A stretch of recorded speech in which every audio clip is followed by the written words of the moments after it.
Hello everyone, I'm the Saxy Gamer, and today we're here for yet another Civilization 6 Rise and Fall New Leader Spotlight, where today we are looking at Seondeok of Korea. I think that's how you pronounce it, I'm not 100% sure. They say it differently in the first look as they do in like the intro cinematic whenever you play her in the game, but that's just what I'm going to say.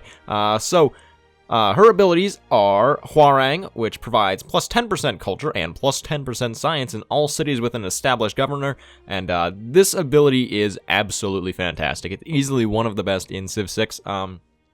Getting both plus 10% culture and science when you have a governor is something that is just incredible because it allows you to speed through technologies and civics, so it allows you to either keep up with the AI if you're playing on higher difficulties, or just speed so far ahead of them if you're at least moderately competent on the lower difficulties.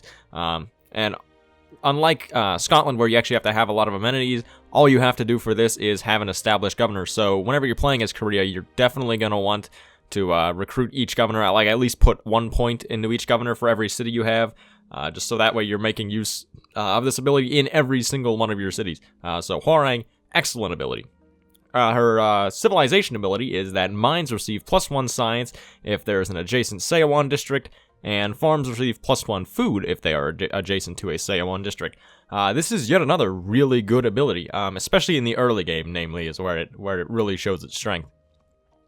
So what you can do with this is you can rush right in, get your Seowon, put your Seowon down, and then build your farms and mines around your Seowon district, and that'll give you a huge early game boost to food, which will help you grow, give you more population, which then produces more science and culture, which then gets boosted through Hwarang. And in addition to that, you're going to be getting the plus 1 science from the mines, which plus 1 science in the early game is actually a pretty decent thing to get. So if you can get multiple mines around your Seowon, it's a very nice ability to have.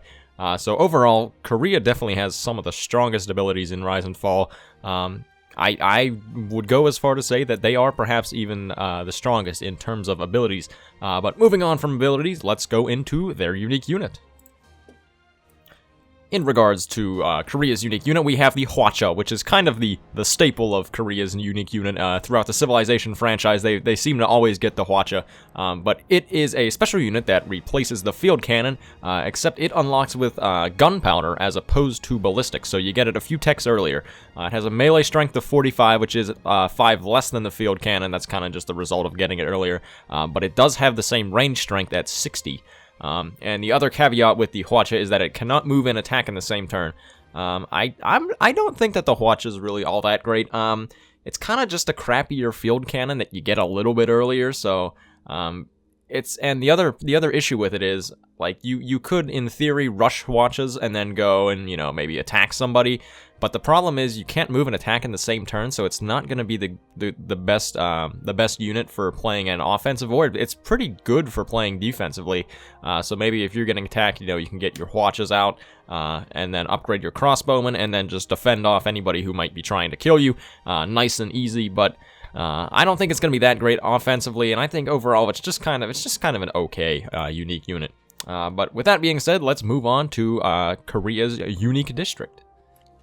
So, Korea's unique district in Rise and Fall is the Seowon district, which replaces the campus. It must be built on hills and provides a static 6 science, plus 6 science, that is. So it doesn't get adjacency bonuses for mountains or anything like that, but it always provides plus 6, which obviously is the maximum from a campus. If you could somehow put a campus surrounded by 6 mountains, that is pretty much what a Seowon is. The thing with the Seowon is, though, it loses 1 science for each adjacent district. It does not lose 1 if it's adjacent to a government plaza. That is one thing to note.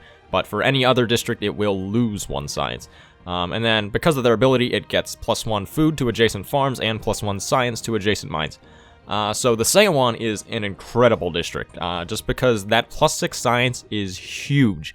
Especially if you rush writing and put down a Seowon, or even put down 2 Seowons because you have a second city. Getting plus 6 science is an incredible amount of science, especially in the early game. And then later, as you progress and you get those governors in place and you get that plus 10% science, that's just going to help even more. You can stack science really fast, get super far ahead in the tech tree, maybe rush education and just obliterate everyone with science with Seowons. So Seowon district is definitely an amazing unique district, probably one of the best in Civilization 6 as a whole. So with all of this being said, let's move on to some of the strengths and weaknesses of the Korean Empire in Civilization 6. So the first strength that comes to mind when I think of Korea is that their leader ability is incredible. The fact that you get plus 10% science and 10% culture boosts whenever, and all you have to do is have a governor in a city. That's an incredible ability, especially in the late game, whenever 10%, adds 20 or more science and culture to your cities. So they definitely have one of the best abilities in Rise and Fall out of all the new leaders, so they definitely get a lot of points for having that ability. Another thing, kind of along similar lines, is that they have a great unique district. The fact that you get plus 6 science, like that early in the game with writing replacing your campus, that's amazing, and you don't even need to have, any specific spawn. All you need to have is a hill and really a location that you wouldn't want to put any other districts next to it. So I guess that is something, if it could hurt other districts if you don't want to place them next to the Seowon. But even if you have one district next to the Seowon, it's still going to give plus 5 science, which is more than you pretty much ever get with just a regular campus. So Seowon district, incredible district. The other strength I can think of for the Koreans is that they are very versatile just because of the bonus science and culture. Because with science and culture, you can kind of do anything. Because you'll have techs if you want to build wonders, you'll have civics if you want to, once again, build wonders or rush certain policy cards.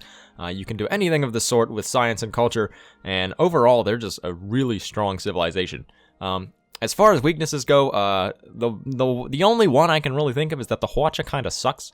It's really just not special. It's pretty much just a crappy field cannon that you get a few techs earlier. So that's really the only weaknesses for the Koreans that I can think of, though. So with all of this in mind, let's move on and give them their tier rankings. So if you're new to this series, what I do is I give each civilization a tier ranking. In the 4 victory types, I exclude score, so domination, culture, science, and religion. Tier rankings go from S to F, with S being the highest and F being terrible. In order to get a D or an F, you pretty much have to have something that hurts you. So with that being said, let's give Korea its rankings. So domination up first. I think they are deserving of a B in domination, if for no other reason than they have that science boost, which will allow you to get more advanced units than your opponents. And if you have more advanced units than your opponents, war is typically pretty easy. Just because, if you're fighting, say, archers with crossbowmen, you're probably going to kill them in, 1 or 2 shots. So for that reason, just having that tech boost over your enemies, domination victory actually could be moderately viable. I mean, you don't really get any bonuses from their unique unit because their unique unit kind of sucks for domination. But just the fact of how much of a tech boost you can get over your enemy and just dominate them with superior unit advancement, they are definitely deserving of a B. I almost gave them an A, but I figured since their unit kind of sucks, they're only deserving of a B. As far as science goes, I don't think this one's going to be much of a surprise, but they are S tier in science. Their leader ability is fantastic, with that plus 10% science for having your governors, and in addition to that, the Seowon is amazing, giving a static plus 6 science unless you, ruin it. In addition to that, you're also going to have mines providing science to you, which is, even better. They are lacking production bonuses, but that doesn't really matter too much because you'll probably be so far ahead in the tech tree that you could take about, 45 years to make the space parts, and you'll probably still be ahead of everyone else in the game. So for that reason, they are getting an S in science. As far as culture goes, they are going to get another S. I debated between A and S for this one, because they don't really have anything that boosts their tourism, but having something that gives plus 10% culture is really something that no other civilization in the game has. So for that reason, I think that they are deserving of an S, because they really are top tier when it comes to just producing straight culture. You can get your theater squares down, then you can get your plus 10% science, and you can just start speeding through civics. You can get wonders easier because you'll be able to start production on them before anybody else even can. So for that reason, I think they are definitely deserving of an S in culture. And as far as religion goes, there's a common theme with religion, is that a lot of people get C's in religion, and Korea is really no exception to this, because they really just have nothing that boosts their religion game. So they're kind of just average. I mean, you maybe could go religion and try to get some science or culture boosts from your religion, with some of those, some of the beliefs from your religion to try to get, the plus 1 culture from every 5 followers or plus 1 science from every 5 followers.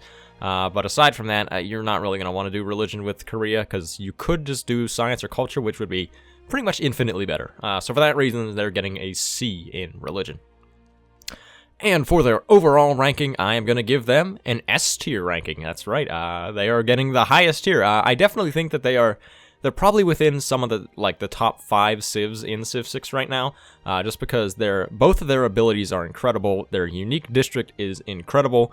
They have immense versatility because you can pretty much do anything with the amount of science and culture that they can get.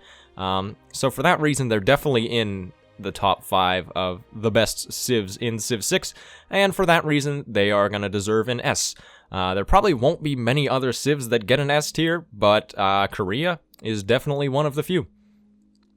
So thank you everyone for watching. I have been the Saxy Gamer. If you enjoyed the video, feel free to like. If not, feel free to dislike. If you're looking for more Civilization 6 content, feel free to subscribe. Thank you for watching, and goodbye.